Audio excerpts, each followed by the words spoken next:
اللہ تبارک و تعالی جل جلالہ وعم نوالہ واتم برہانہ وعظم شانہ کی حمد و ثنا اور حضور سرور کائنات مفخر موجودات زینت بزم کائنات دستگیر جہاں غم گسار زمان سید سربراں حامی بے قسم عائد المرسلین خاتم النبیین احمد مجتبیٰ جناب محمد مصطفیٰ صلی اللہ علیہ وآلہ واصحابہ وبارک وسلم کے دربار گوہر بار میں ہدیہ درود السلام عرض کرنے کے بعد نہایت ہی محتشم سامعین حضرات، رب ذوالجلال کے فضل اور توفیق سے آج ہمارے خطبہ جمعۃ المبارک کا موضوع ہے مسئلہ علم غیب کی 10ویں قسط۔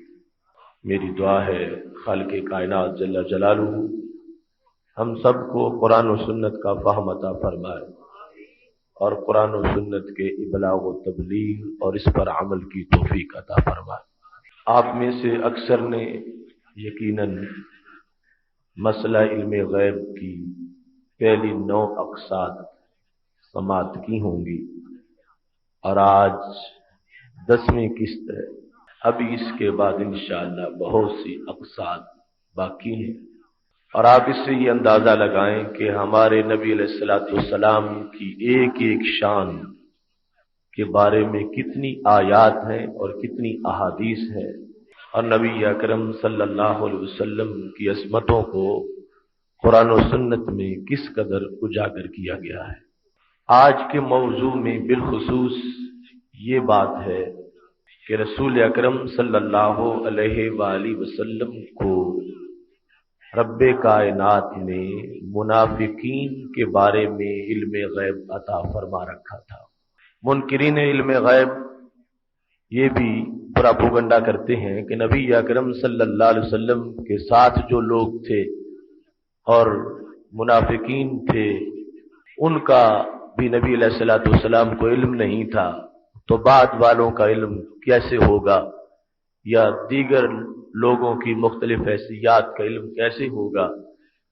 تو یہ موضوع بالخصوص اس بارے میں ہے کہ رسول اکرم نور مجسم شفیع معظم صلی اللہ علیہ وسلم صرف ظاہر کو ہی نہیں باطن کو بھی جانتے تھے، اور آپ صلی اللہ علیہ وسلم مطلع تھے کہ کون کون سے وہ سینے ہیں جن میں کدورت ہے، جن میں کفر کا اندھیرا ہے اور جن کو ہدایت میسر نہیں۔ خالق کائنات جل جلالہ نے آپ صلی اللہ علیہ وسلم کو ایسے لوگوں کا جو اس وقت موجود تھے اور قیامت تک جو اس طرح بننے والے تھے سب کا علم اللہ تبارک و تعالی نے عطا فرمایا تھا۔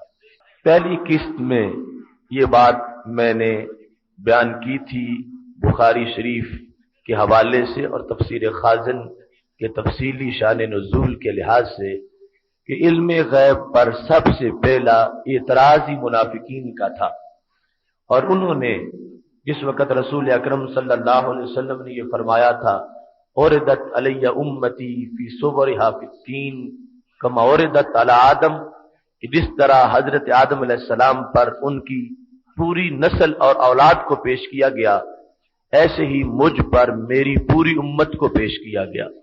او علم تو، اور پھر مجھے علم دیا گیا، من یؤمن بی ومن یکفر بی، کہ ان میں سے کون کون سے مومن ہیں اور کون کون سے کافر ہیں۔ اور یہ میں نے بتایا تھا کہ اس لفظ امت کا یہاں پر مطلب یہ ہے کہ امت کی 2 قسمیں ہیں، ایک ہے امت اجابت اور دوسری امت دعوت۔ امت دعوت سے مراد ساری انسانیت ہے، خواہ وہ یہودی ہوں، عیسائی ہوں، بت پرست ہوں، وہ سب کے سب رسول اکرم صلی اللہ علیہ وسلم کی امت دعوت کے افراد ہیں۔ لیکن امت اجابت صرف وہ ہے جنہوں نے آپ کا کلمہ پڑھا ہے۔ تو یہاں جو آپ صلی اللہ علیہ وسلم نے لفظ بولا کہ مجھ پر میری امت کو پیش کیا گیا، اور پھر ان میں سے مجھے بتایا گیا کہ یہ مومن ہوں گے اور یہ کافر ہوں گے، تو اس امت سے مراد امت دعوت ہے۔ یعنی دوسرے لفظوں میں فرما رہے تھے کہ مجھ پر پوری انسانیت کو جو قیامت تک لوگ پیدا ہونے والے تھے سب کو اللہ نے پیش کیا، اور صرف ان کا ظاہر ہی نہیں، اللہ نے مجھے ان کا باطن بھی دکھا دیا